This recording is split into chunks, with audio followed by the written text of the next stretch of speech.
রাজদীপ রায়ের সমর্থনে শিলচরে ত্রিপুরার মুখ্যমন্ত্রী মানিক সাহা বিজয় সংকল্প সমাবেশে জনসমাগম। শিলচর বিধানসভা কেন্দ্রের বিজেপি প্রার্থী ডাক্তার রাজদীপ রায়ের সমর্থনে নির্বাচনী প্রচারে জোর আনতে শিলচরে উপস্থিত হন ত্রিপুরার মুখ্যমন্ত্রী মানিক সাহা। রবিবার শিলচরের আশ্রম রোডের তপবননগর কীর্তনী মাঠে জেলা বিজেপির উদ্যোগে আয়োজিত বিজেপি সংকল্প সমাবেশে অংশ নেন তিনি। এই সমাবেশকে কেন্দ্র করে এলাকায় উৎসবমুখর পরিবেশের সৃষ্টি হয়। কয়েক হাজার মহিলা ও পুরুষের উপস্থিতিতে কার্যরত জনসমুদ্রে পরিণত হয় সভাস্থল। মঞ্চে সাংস্কৃতিক অনুষ্ঠান ও সঙ্গীত পরিবেশনের মধ্য দিয়ে কর্মীদের মধ্যে উচ্ছ্বাস আরো বেরিয়ে তোলে। সমাবেশে বক্তব্য রাখতে গিয়ে মুখ্যমন্ত্রী মানিক সাহা বলেন, বিজেপি সরকার সবসময় সাধারণ মানুষের কল্যাণে কাজ করে যাচ্ছে। তিনি উল্লেখ করেন, বিজেপি ক্ষমতায় আসার পর বরাক উপত্যকার যোগাযোগ ব্যবস্থা দৃশ্যমান উন্নতি হয়েছে। পাশাপাশি মহিলাদের আর্থিকভাবে স্বনির্ভর করে তুলতে অরুণোদয় প্রকল্প সহ বিভিন্ন জনকল্যাণমূলক প্রকল্প সফলভাবে বাস্তবায়িত হচ্ছে।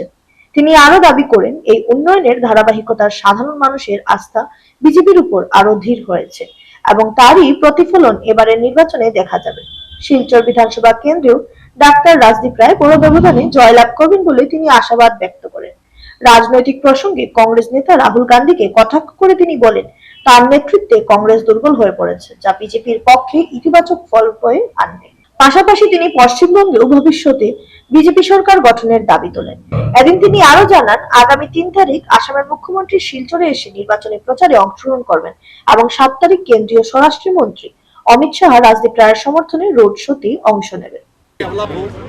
এবং আমাদের ভারতীয় জনতা পার্টির প্রভারী ত্রিপুরাতে আপনারা সবাই জানেন রাজদীপ রায়, উনি এমপিও ছিলেন এই শিলচরের বিধানসভা।